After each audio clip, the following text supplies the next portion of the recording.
tend to think go with the home side, and that's what I think I will do on this instance, because Whitehaven's recruitment seemed to be get loads of players from the amateur game to round out the squad numbers and give them some depth.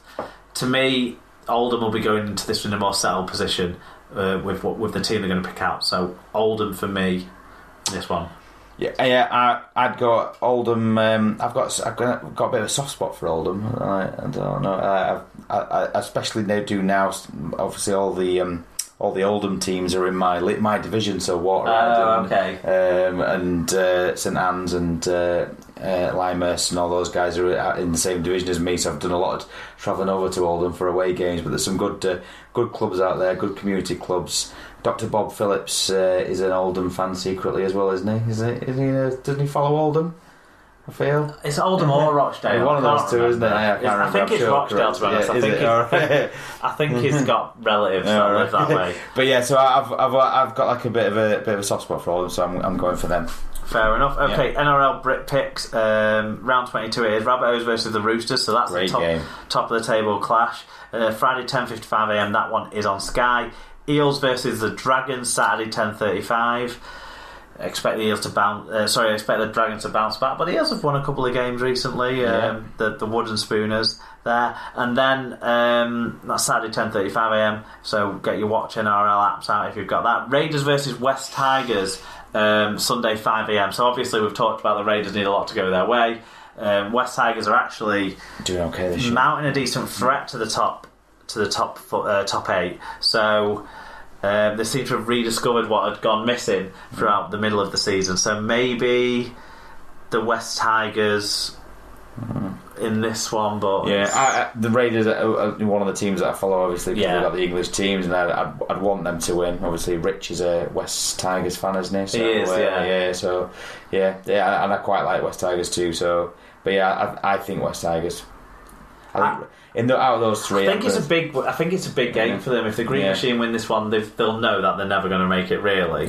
But it puts a real question mark on whether the West Tigers can make it in the top 8 as well. So it's an interesting one. Okay, that is the next week in rugby league. Look forward to in a good amount of detail this week. I think we're giving a good coverage to those new start-up competitions that we might be seeing for the last time, or we might not. Who knows? All that's left now is to do a very quick wrap-up of the show, Leigh.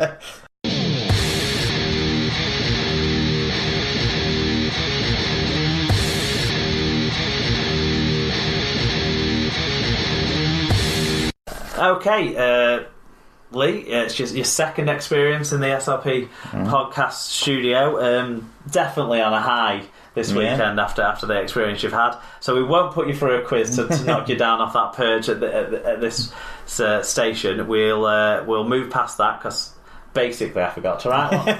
That's fine. I'll tell you what, actually, I've got a good quiz question for you. What was Tyrone Roberts' kicking percentage in the NRL? It was 60% last year. Okay, any recommendations for us? You've had your holidays, you must have something to tell us. I was thinking about this actually because it's been a bit of a family holiday, so it's really just been pool for the kids. They kind of dictated what we've done, so I don't really have any, although Corfu is a lovely place and I'd recommend it, and Jet2 holidays actually are fantastic. I'd definitely recommend them, even despite the well publicised issue that you might have missed. So the Joining Jack charity, Jack Johnson, there was an issue with him on a Jet2 flight. Oh, was there? They were sort of saying he needed to provide some proof of his disability, which got a bit jobsworthy, the way it was approached, which isn't great because I recently flew with Jet2 to Portugal, and actually for a budget airline I had a really good experience with them. So this has soured that a little bit. I wasn't aware of that. But well, there you go. I won't do that. But I think what I wanted to say was in that first game on the weekend supporting Catalans. Yeah. I got a lot out of that, and so given that Catalans need support, even though they're playing against my team in the Challenge Cup. My recommendation is for anybody who's not a Wire fan to get themselves to Wembley and get behind Catalans and create an atmosphere in the stadium. Yeah, well, I have a similar vein to my recommendation after taking Emma to her first ever live rugby league experience. And what I've done is found a gateway for her. I've found a way for her to buy into what we're going to watch. So I'd say go into games where you're a neutral. If you want to introduce people to the sport, pick a game where you're a neutral, that you get a sense that they're going to buy into what's going on. So pick a game that you think's going to have a 12-14k crowd. Pick a game that you think's going to have a dramatic conclusion. And it doesn't always work out, but sometimes it does. Or pick a game that is a showpiece event. That's how we can, as the rugby league community, get more people involved in supporting our great game, I think. So definitely that. That's it, really. Yeah, no, I all lovey towards the game. Did I talk about meeting Robert Elston? We mentioned that. We mentioned that on the show before, didn't we?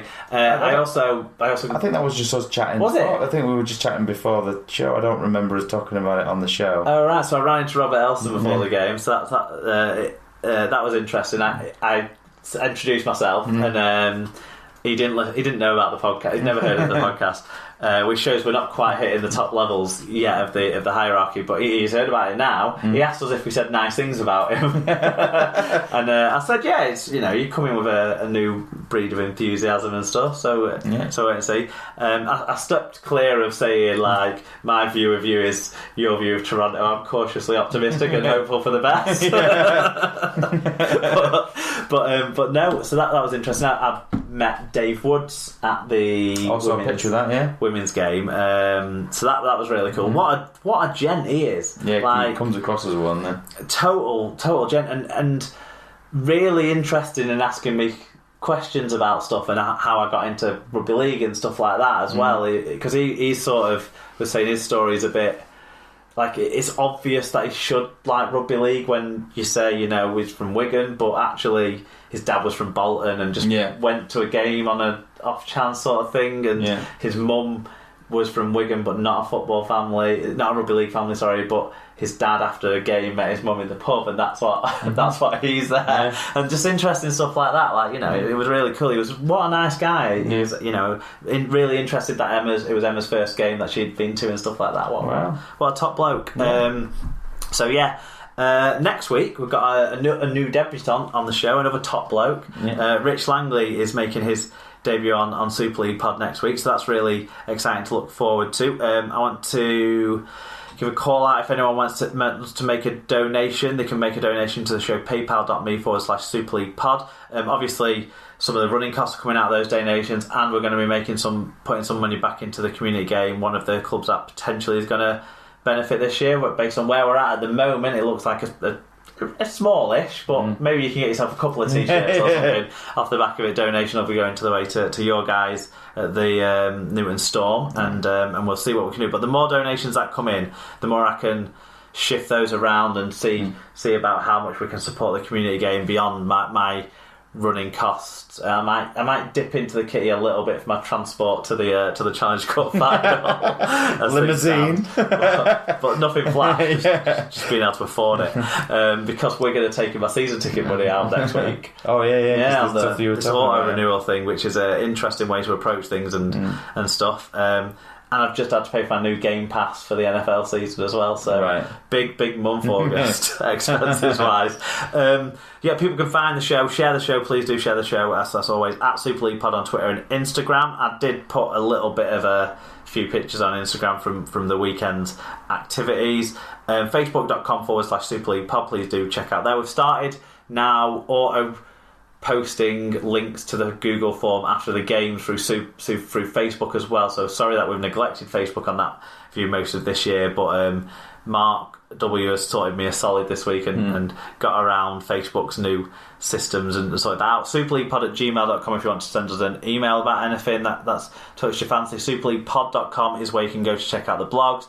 Probably won't be writing too much new at the moment other than the posts about the show, where you'll find all the links to how to donate to us, how to support our great sponsors and all of that. You can search for the show on Spreaker, iTunes, Apple Podcasts, Leaguecast Android app, Podcast Addict, or find us through rugbyleaguemedia.com, and we're also on YouTube, although it's only audio. And that's pretty much all I've got to say. So really, I just want to thank you, Leigh, for coming and joining me in the podcast studio again. It's probably a little bit later than you wanted to be driving home. But school night, but I got chicken and chips out of it, so that was delicious. So thank you for that. Excellent. And I got to see what a real tan looks like, rather than this red freckly mess. So we all got something out of it, Leigh. So thank you once again for being involved, and thanks to all the listeners for listening along. And we will see you next time on your favourite rugby league podcast, the Super League Pod. Bye.